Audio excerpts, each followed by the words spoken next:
Nou ja, ek het nou 'n video, soms so kort videoetjie van Chris Wyatt gesien wat my baie ontstel het. En ek het 'n paar moeilike vrae. Miskien is daar iemand wat my kan antwoord.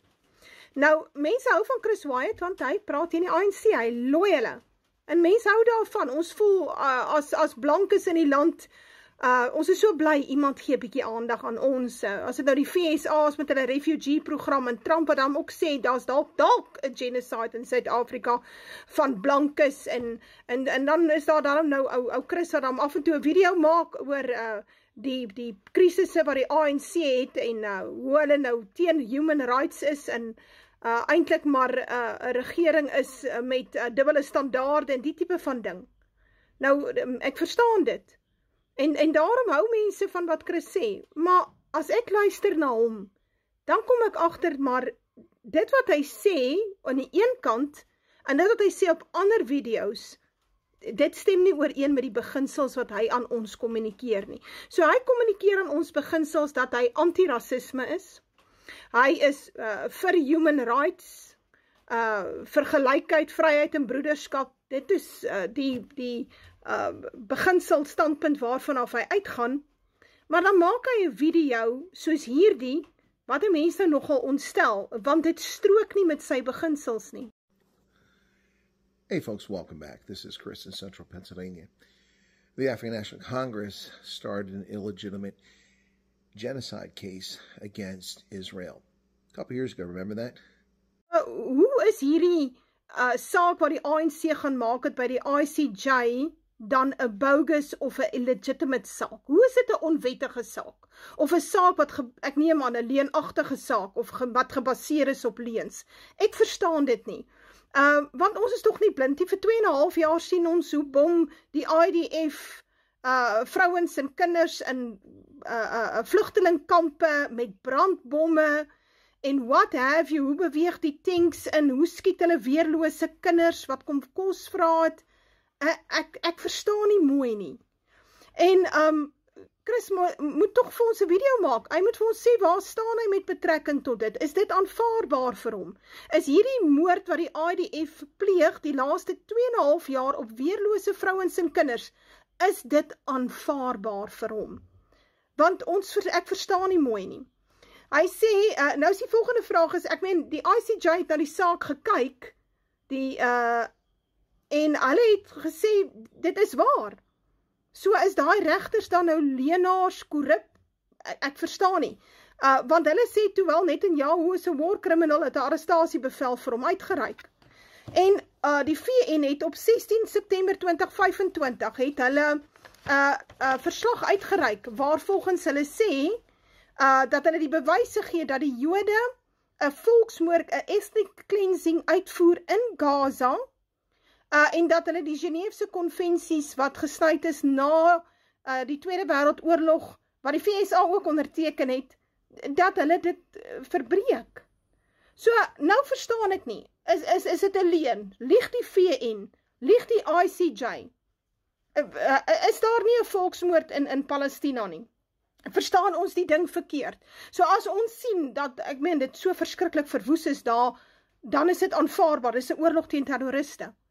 Jy sien, dit wat Chris Wyatt vir ons vertel, naamlik hy is bekommerd oor menseregte skendings in Suid-Afrika en die apartheid in South Africa en kyk wat maak die ANC met die blankes en die minderhede, maar wanneer dit kom daar in die Midde-Ooste, dan kan hy hom nie daartoe bring om die feite te noem en regverdig te oordeel nie. Dan vat hy die Zionist se kant. Nou, luister mooi na hierdie stukkie wat hy nou sê, want ek neem aan, dit gebruik hy nou as 'n rede om sy eerste stelling te verifieer.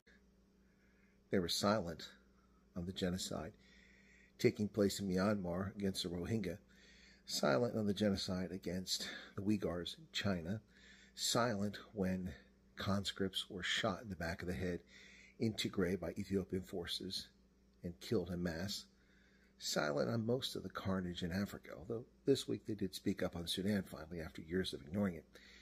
But the ANC made big fanfare of going to bat for the terrorists in Hamas. On behest of the Iranians, no doubt, their best buds from Tehran. So, nou beskuldig hy hulle van dubbele standaarde. Die ANC het dubbele standaarde, naas die feit dat hulle terroriste ondersteun. Maar goed, kom ons hanteer een ding. Ons weet die ANC het dubbele standaarde. Ons wat blank is leef al 30 jaar saam met die ANC. Chris Wyatt, ons weet hulle het dubbele standaarde. Maar wat my bekommerd is dat Chris Wyatt dubbele standaarde het. En dat die FSA en Trump dubbele standaarde het.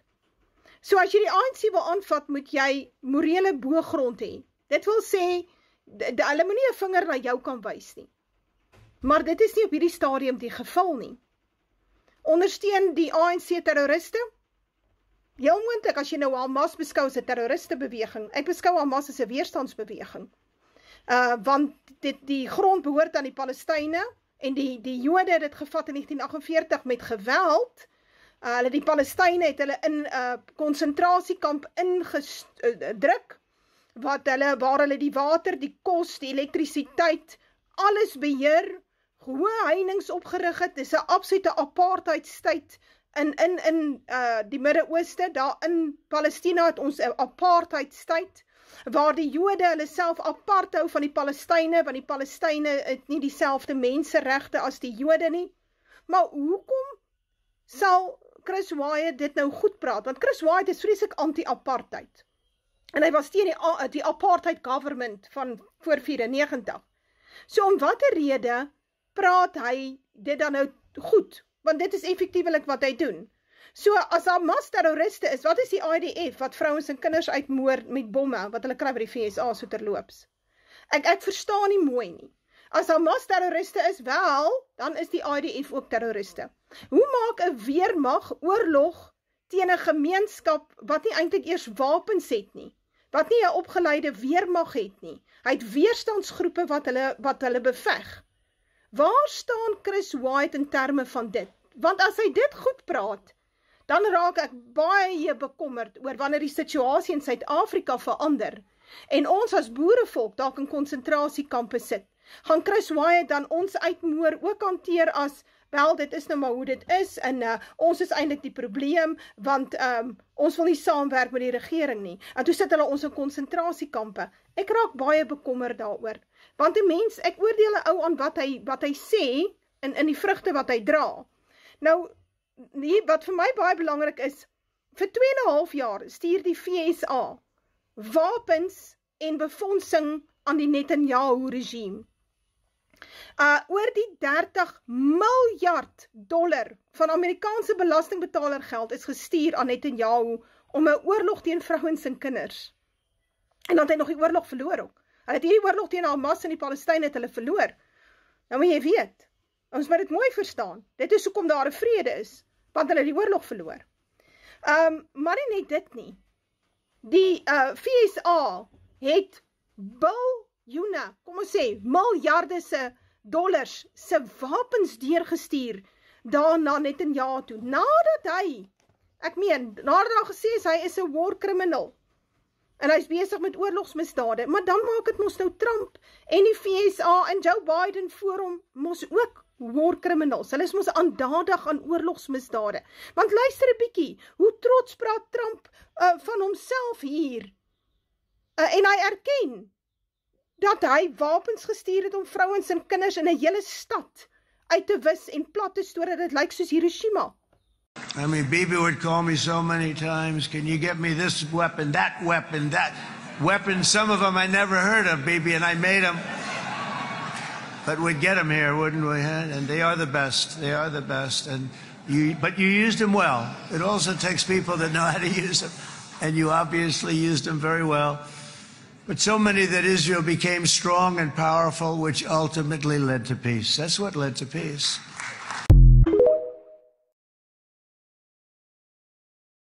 Nou, in die laaste deel van Chris se video, maak hy dan die aansprake dat Trump 'n wonderlike leier is, die beste wat die VSA min of meer gehad het nou, want kyk wat het hy reg gekry daar in die Midde-Ooste, hy het nou vrede reg gekry, vrede. En dan dink mens by jouself, verstaan Chris Wyatt nie wat in die Midde-Ooste aangaan nie, ken hy nie die geskiedenis van die Jode nie, die Joodse staat nie, verstaan hy nie wat die Netanyahu-regime al voorheen gedoen het nie, verstaan hy nie dat die Jode elke keer die ceasefires verbreek nie, hoe verstaan Chris Wyatt dan nie die geskiedenis wat daar in die Midde-Ooste aangaan nie? Hoe is dit dan nou moontlik? So as jy nou luister na hom, dan hemel hy nou vir Trump baie op. Trump het nou sulke wonderlike dinge gedoen, en hy is dan so vereer deur die leiers. So kom ons luister gou na hom, en dan gaan ek antwoord hierop. But here's the thing. Where is the ANC now? What role do they play in negotiating this peace agreement? None. South Africa and the African National Congress played absolutely no role. While the Nobel Committee looks the other way and ignores Donald Trump's triumphs in ending conflict after conflict, Israel awarded Trump its highest honor. Something no non-Israeli citizen has ever been awarded. Egypt awarded Trump its highest honor. And now Pakistan's Prime Minister is demanding the Nobel Committee reconsider and award Trump the Nobel Peace Prize. As die VSA wou vrede gehad het in die Midde-Ooste, kon hulle dit al gedoen het op 8 Oktober. Deur die tyd. Deur eenvoudig die wapens en die geld af te sny na Netanyahu. Maar is duidelik dat die AIPAC lobby, die Joodse lobby in die VSA, 'n geweldige houvas het om presies te wees, al julle senators en kongresleiers is verrot tot in hulle kern in. Hier in Suid-Afrika beheer die maffia, die ANC regering, en in die VSA beheer AIPAC lobby, die VSA kongres en die VSA president. Miriam Adelson het $100 miljoen vir Trump se verkiesingsveld gegee. So aan wie sy loyaliteit? Aan die Jode, aan die staat Israel, definitief nie aan Amerikaners nie. Maar jy praat dit goed, ek verstaan dit nie. So waar lê Chris se loyaliteit? Definitief nie by Amerika nie. Maar kom ons kyk, want ons moet nou mooi verstaan, hoekom word Trump so opgehemel daar in die Midde-Ooste vir 'n sogenaamde vredesplan, wat glad nie 'n vredesplan is nie, en wat definitief nie gaan hou nie, dis 'n joke. Die staat Israel kry 3.8 billion in military aid from the US elke jaar, en $174 billion in current dollars, sedert 1946, $174 billion. Dan gee hulle nog military aid, recent aid packages, hier's 'n lang lys, gaan kyk maar net daar op artificial intelligence. Pakistan, hoekom is Pakistan so vriendelik teenoor die VSA? Want Biden administration has requested $101 million in aid for Pakistan. Historical aid between 1948 and 2016, the US obligated nearly $78.3 billion to Pakistan. Dis baie geld, ou maat. Vir daai geld gaan jy dans vir ou Donald Trump. En dan Egypte is in die sak van die VSA. Al vir lange jare. The US gives Egypt around 1.4 billion in annual military aid.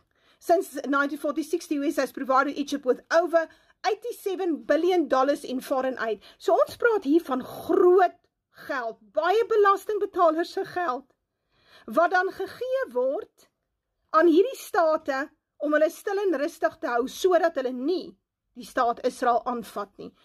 So, die VSA is die Jode se big brother. En dit is hoekom hulle hom so vereer. Dis nie oor wat hy gedoen het nie, want hy het eintlik niks gedoen nie. En ek gaan nou vir jou wys hoekom sê ek hy het niks gedoen nie.